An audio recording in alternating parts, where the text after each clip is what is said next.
Visit time, यहाँ खबरों का सिलसिला कभी रुकता नहीं। मैं शिवानी शाह हाजिर हूँ आपके सामने आज की इस खबर के साथ। बलिया के विधानसभा सिकंदरपुर के दावेदारी करने वाले डॉक्टर विजय रंजन से खास बातचीत हुई, जिसमें उन्होंने बताया कि हम सत्ता में आएंगे तो अभी तक जो कार्य सिकंदरपुर विधानसभा क्षेत्र में नहीं हुए हैं उन सभी कार्यों को पूर्ण रूप से कराया जाएगा। मेरा यह मानना है कि शिक्षा से लेकर रोजगार संबंधी सभी क्षेत्रों में विकास होना है और मैं यही करना चाहता हूँ। साथ ही उन्होंने ये भी कहा कि विधानसभा क्षेत्र में विकास की एक नई लहर दौड़ जाए और उस लहर को देखकर अन्य क्षेत्र के लोग और अन्य जगहों के नेता भी इससे प्रभावित होकर अपने अपने क्षेत्रों का विकास कर सके। मैं यही चाहता हूँ। मैं एक ऐसे विकास की क्रांति लेकर आऊंगा जिससे हमारा सिकंदरपुर एक विकसित कस्बे के रूप में बढ़ेगा।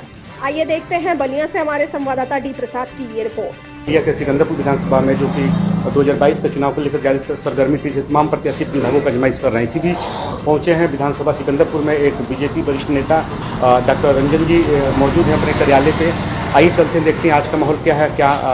सर, सबसे पहले आपका परिचय और आपके बारे में हम जानना चाहेंगे। नमस्कार, मैं डॉक्टर विजय रंजन जी, मैं मनियर का रहने वाला हूँ जी और सिकंदरपुर विधानसभा से इस बार 2022 के प्रत्याशी बीजेपी के प्रत्याशी के रूप में दावेदारी कर रहा हूँ। जी सर, लोगों के सिकंदरपुर क्षेत्र में एक चर्चा का विषय बना हुआ है कि डॉक्टर रंजन जी कौन है, कहाँ से आए हैं, इनका बैकग्राउंड क्या है। लोगों में उत्सुकता बनी हुई है सर, इस पर हम जानना चाहेंगे सर। जी, मेरा बैकग्राउंड में यही इसी मिट्टी का पैदा हुआ एक व्यक्ति हूँ। मैं मनियर का निवासी हूँ, मनियर का रहने वाला हूँ और मेरे पिताजी भी यहाँ पे एक चिकित्सक के रूप में अपना सेवाएं दे चुके हैं जी। और मैंने अपने यहाँ से प्रारंभिक शिक्षा आरंभ करके और विदेश तक की अपनी शिक्षाएं अर्जित की है जी। और गोरखपुर स्थित में मेरा एक अपना निजी अस्पताल भी चलता है जी। लेकिन वहाँ जाने के बाद मुझे अपने क्षेत्र के लोगों की समस्याओं पे ध्यान आया और इस क्षेत्र के विकास के लिए मैं वापस से इस धरती पे वापस आया हूँ ताकि इस क्षेत्र का संपूर्ण विकास हो सके जी। और ये राजनीति के माध्यम से ही इस क्षेत्र में एक क्रांति लाई जा सकती है। जी डॉक्टर साहब, चूँकि हम आपसे जानना चाहेंगे, चूँकि सिकंदरपुर विधानसभा बलिया जनपद में एक स्थान रखता है, या ये चूँकि एक ऐसी विधानसभा है, ये मतलब जो भी मुख्यमंत्री ये बनते हैं लोग एक अपना स्थान रखता है। तो सर, हम आपसे जानना चाहेंगे कि सिकंदरपुर विधानसभा में बीजेपी के नेता वरिष्ठ अपना भागों का आजमाइश अपना दावेदारी ठोक रहे हैं सर, क्या लगता है कि इस बीच पार्टी आपके ऊपर उम्मीदें जता सकती है सर? देखिए, हम भी एक पार्टी के कार्यकर्ता हैं और पार्टी से हमने आग्रह किया हुआ है। साथ ही साथ जनता का यहाँ बहुत ही जोरदार समर्थन मिल रहा है जी।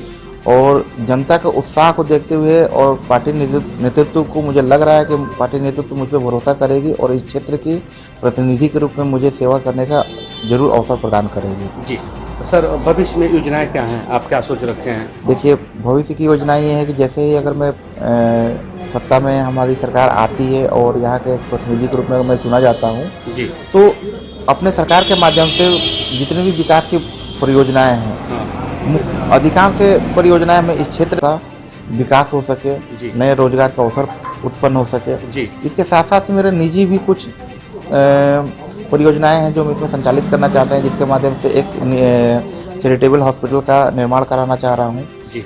और एक गन्ना किसान यहाँ बहुत सारे पहले होते थे, अभी विलुप्त होते जा रहे हैं क्योंकि अभी चीनी मिल बंद हो गई है जी। तो एक चीनी मिल का भी स्थापना मेरे उद्देश्य में है। एक चीनी मिल का यहाँ पे निर्माण कराया जाए। साथ ही साथ यहाँ इंडस्ट्री लगवाने के लिए हम बाहर से फंडिंग करा रहे हैं ताकि यहाँ कम से कम 2000 करोड़ लागत का एक निवेश हो सके।